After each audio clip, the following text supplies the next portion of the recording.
Hi friends, welcome to சேனார் English academy. இன்னைக்கு வீடியோவில் நீங்கள் தம்ப்நெயிலில் பார்த்தது போல் எனி எக்ஸாம், டெட்டாக இருக்கட்டும், இல்லை SGT, UGTRB, PGTRB or even BEO exams, எந்த எக்ஸாமாக இருந்தாலும் நோட்டிஃபிகேஷன் வர்றதுக்கு முன்னாடி நம்ம செய்யக்கூடாத ஒரு 7 மிஸ்டேக்ஸை பற்றி பார்க்க போகிறோம். அதே போல் எந்த சப்ஜெக்டாக இருந்தாலும், English, Tamil, maths, science related, history, geography, commerce, accounts, எந்த சப்ஜெக்டாக இருந்தாலுமே இந்த காமன் 7 மிஸ்டேக்ஸ் ஏதாவது ஒரு ஆங்கிளில் நம்ம பண்ணும்போது கட்டாயம் நம்மளோட ப்ரிப்பரேஷனை அது வீணாக்கிடும். ஸோ பொதுவாக நோட்டிஃபிகேஷன் வர்றதுக்கு முன்னாடி பண்ணக்கூடாத ஒரு 7 மிஸ்டேக்ஸை பற்றி ப்ரீஃபாக நம்ம இந்த வீடியோவில் பார்க்க போகிறோம். ஸோ நோட்டிஃபிகேஷன் வர்றதுக்கு முன்னாடி இருக்கக்கூடிய இந்த கோல்டன் டைம், இந்த ஆப்பர்ச்சுனிட்டியை எப்படி நம்ம யூஸ் பண்ணலாம் அப்படின்றத பார்க்குறோம். Okay, moving on to the video. உங்களுக்கு கம்ப்ளீட் ப்ரிப்பரேஷன் கைட் 1 பார்த்தீங்கன்னா அதோட லிங்க் டிஸ்கிரிப்ஷன்லேயும் ஃபர்ஸ்ட் கமெண்ட்லேயும் பின் ஆகியிருக்கும். பார்க்காதவங்க பார்த்து யூட்டிலைஸ் பண்ணிக்கலாம். ஓகே, ஃபர்ஸ்ட் மிஸ்டேக் என்ன அப்படின்னு பார்த்தீங்கன்னா, நோட்டிஃபிகேஷன் வந்ததுக்கப்புறம் இல்லை நிறைய கேண்டிடேட்ஸ் செய்யக்கூடிய முதல்ல பெரிய மிஸ்டேக் என்னன்னு பார்த்தீங்கன்னா, நோட்டிஃபிகேஷன் நமக்கு இன்னும் வரலையே, வந்ததுக்கப்புறம் நம்ம எக்ஸாமுக்காக ப்ரிப்பேர் பண்ணிக்கலாம்.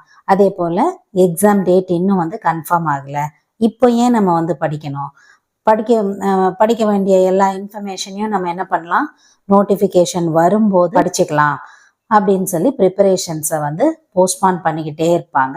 அது செய்யக்கூடாத ஒரு மிஸ்டேக்கு. ஏன் அப்படின்னு சொன்னால், நோட்டிஃபிகேஷன் வந்ததுக்கப்புறம் நமக்கு இருக்கக்கூடிய கால அளவு ரொம்ப கம்மியாக இருக்கும். அப்போ நம்ம ஃப்ரெஷ்ஷாக ஸ்டார்ட் பண்ணும்போதோ, புதுசாக அந்த தகவல்களை சேகரிக்கும் போதோ நம்மளால் ஃபுல் பிளட்ஜாக நம்ம பயணத்தை நோக்கி நம்மளால் போக முடியாது. ஸோ ஃபஸ்ட் அண்ட் ஃபார்மோஸ்ட் செய்யக்கூடாத தப்பு என்னன்னு பார்த்தீங்கன்னா, ப்ரிப்பரேஷனை ஸ்டார்ட் பண்ணாமல் இருக்கிறது.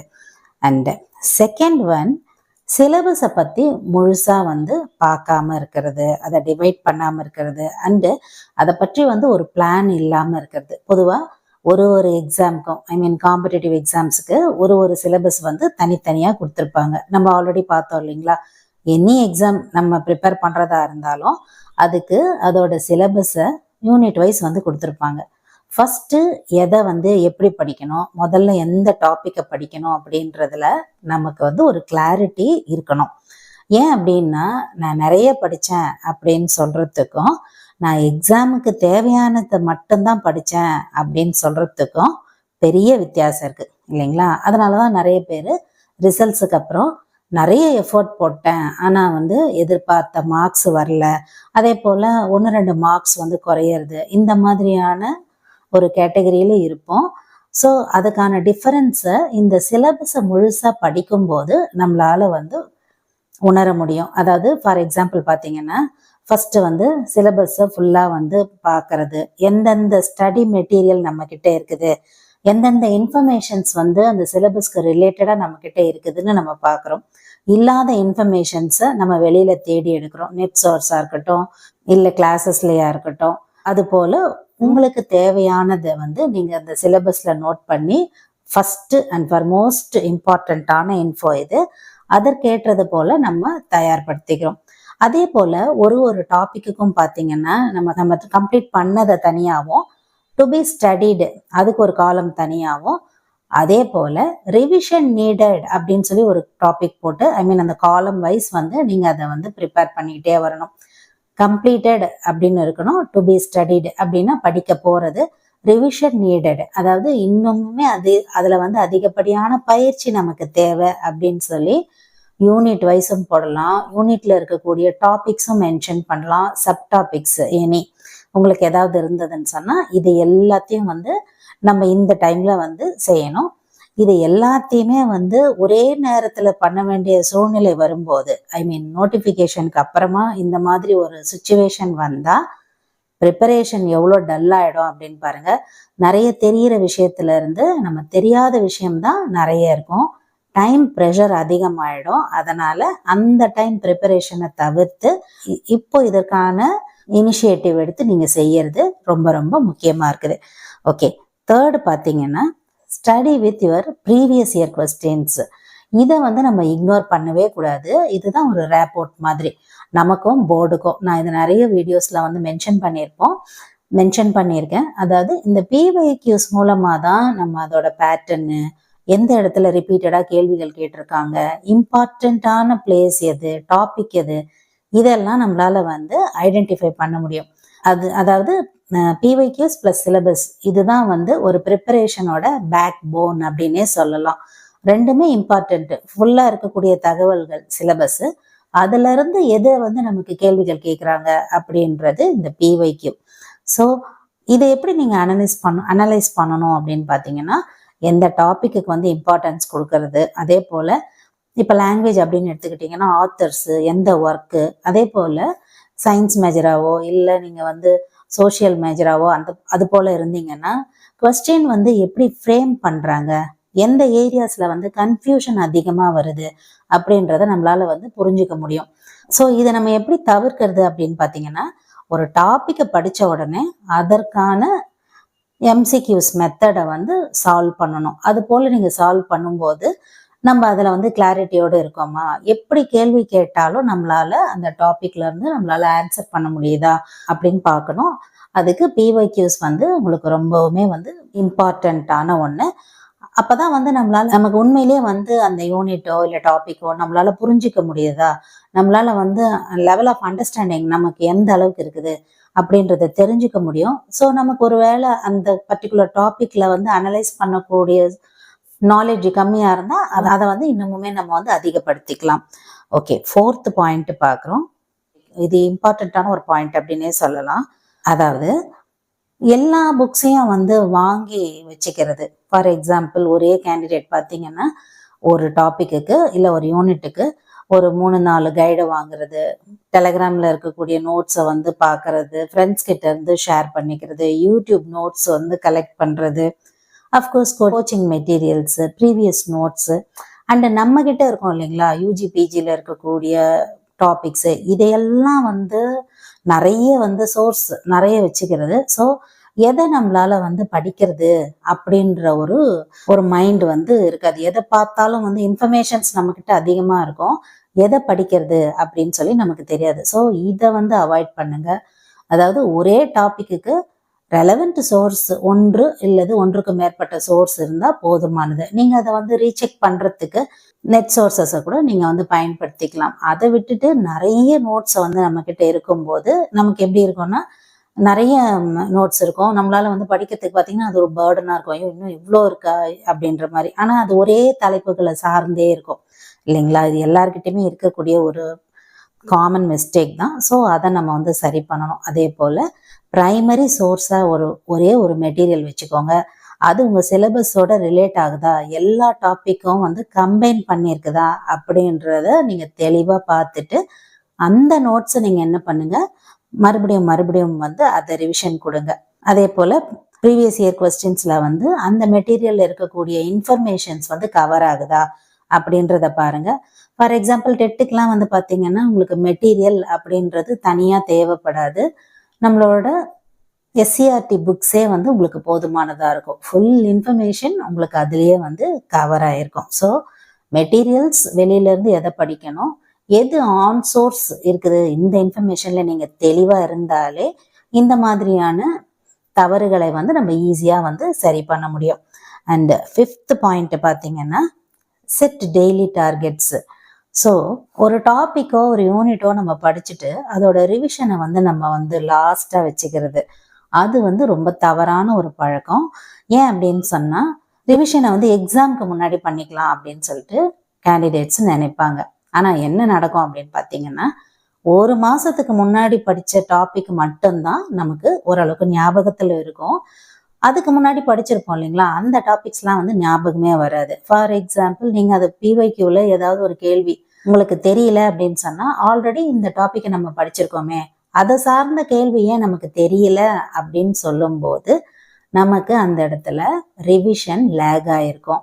ஒருத்தருக்கு ஒரு மாதிரியான ரிவிஷன் தேவைப்படும். எழுதி பார்த்து மனசுல நிறுத்திப்பாங்க. ஒரு சில பேர் பார்த்தீங்கன்னா ஒரே தகவலை 10 முறை படிப்பாங்க. ஒரு சில பேர் 2, 3 முறை படிச்சாலே அவங்களுக்கு போதுமானதா இருக்கும். ஸோ ஒரு இண்டிவிஜுவலுக்கும் இந்த ரிவிஷன் அப்படின்ற இன்ஃபோ மாறுபடும். அதுக்கேத்தது போல ஒரு ஷார்ட் இன்டர்வல்ல நம்ம என்ன பண்ணணும், அடுத்தடுத்து நம்மளோட டாபிக்ஸை நம்ம வந்து ரிவிஷன் பண்ணிக்கிட்டே இருக்கணும். அதே போல இந்த 3R மெத்தட் பிஎட் முடிச்சிருக்கக்கூடிய எல்லா ஆஸ்பிரன்ஸுக்குமே தெரியும். Read, recall and revise. இதை வந்து நம்ம நினைவுபடுத்தி பார்த்துக்கிட்டே இருக்கும்போது அண்ட் அதே போல் கொஞ்சம் டிஸ்கஸ் பண்ணுறது ஃப்ரெண்ட்ஸோட, இந்த மாதிரி ஒரே டாப்பிக்கை படிச்சுட்டு டிஸ்கஸ் பண்ணும்போது நம்மளால் வந்து, இல்லை சிப்ளிங்ஸ் இருந்தால் கூட, ஆல்ரெடி அவங்க எக்ஸாம்ஸ்க்கு போனவங்களா இருந்தால் கூட நீங்கள் டிஸ்கஸ் பண்ணும்போது அது ரொம்ப ஈஸியான மெத்தடாக இருக்கும். ஸோ எல்லா பாயிண்ட்டை விட ரொம்ப ரொம்ப முக்கியமான பாயிண்ட்டு இந்த revision. And then next one பார்த்தீங்கன்னா learn the test and analyse பண்ணுறது.